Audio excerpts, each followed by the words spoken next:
At the beginning of the story, we see people going about their daily lives. Some are focused on work, others are distracted by their phones.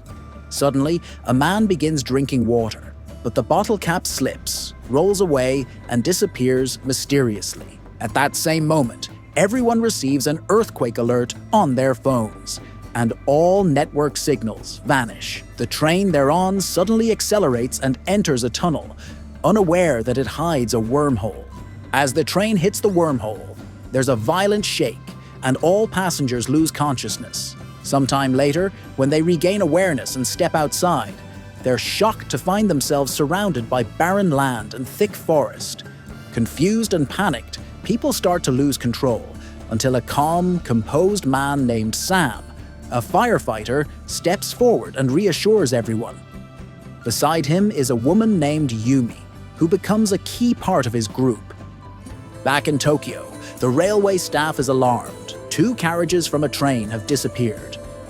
That train is the same one now lost in another time. Sam, along with 2 others, ventures to the other side of the tunnel to seek help. But instead of a town or city, they find nothing but desert. They record a video and bring the information back. Hunger starts to set in, so everyone shares the small snacks they brought. But tension rises when a girl named Reina finds scissors and strange items in Navia's bag. She accuses him of being a criminal. Navia tries to defend himself, but no one listens. Humiliated, he leaves the train. When Sam hears what happened, he rushes after him and saves him just as he's about to fall into a pit. There, he reveals the truth. He's not a criminal, he's a hairdresser, and the scissors were just tools of her trade.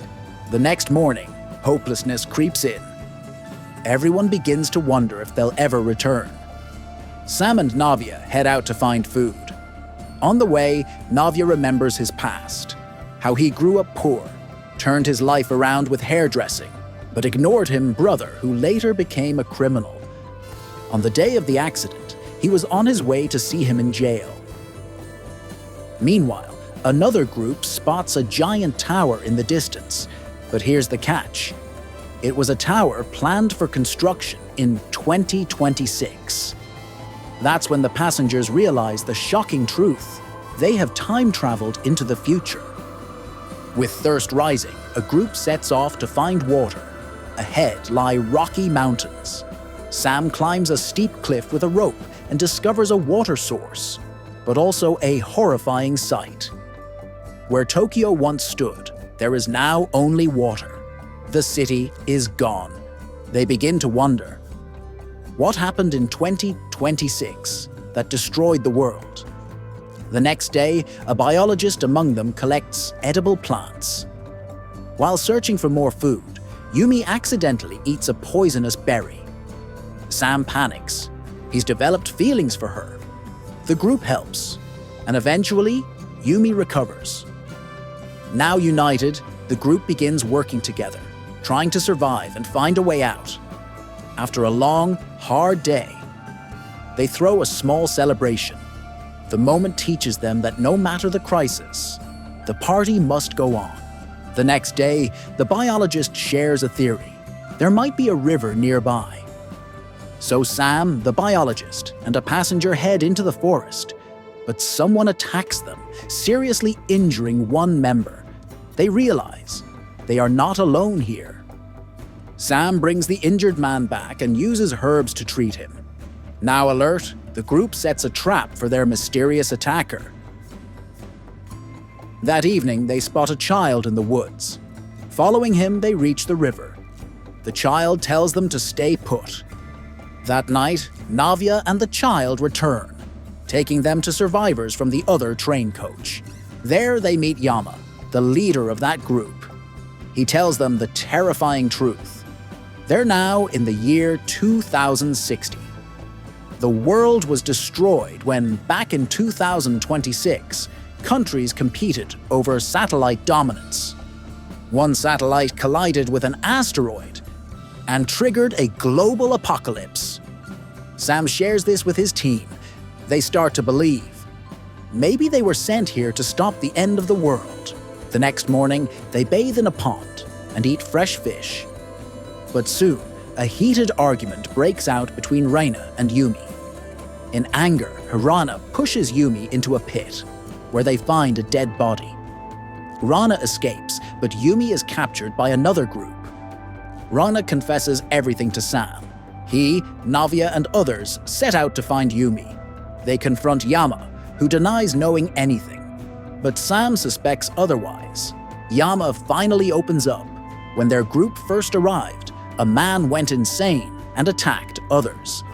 Yama killed him in self-defense, and the body in the forest was his. That incident made others see Yama as their leader. Meanwhile, Yumi escapes and reaches a ship. But she's being followed. Yama finds her. She notices the radio wires are cut, yet Yama is pretending to get signals. When she tries to warn everyone, he ties her up and flees. Back at camp, Sam's group has built makeshift weapons, but Yama's group attacks first.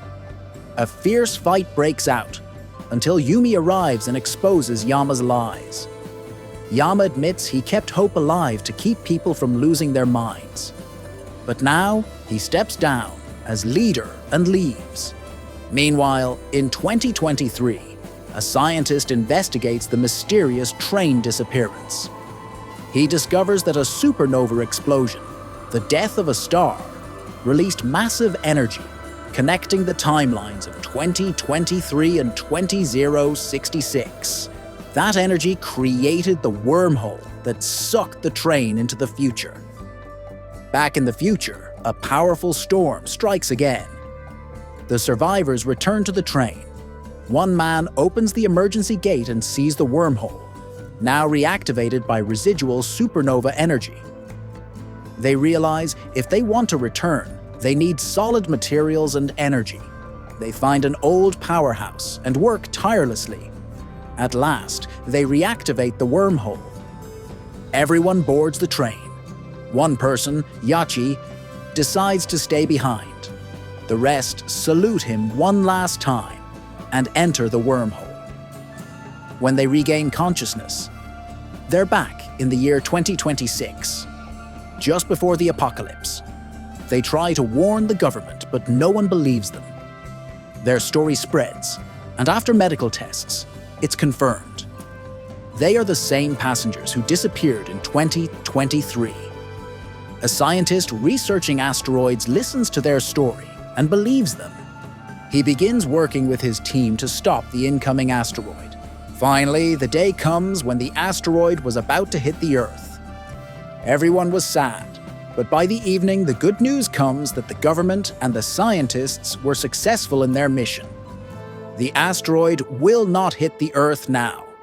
So in this way, a big disaster is averted, and with this, the movie also ends here.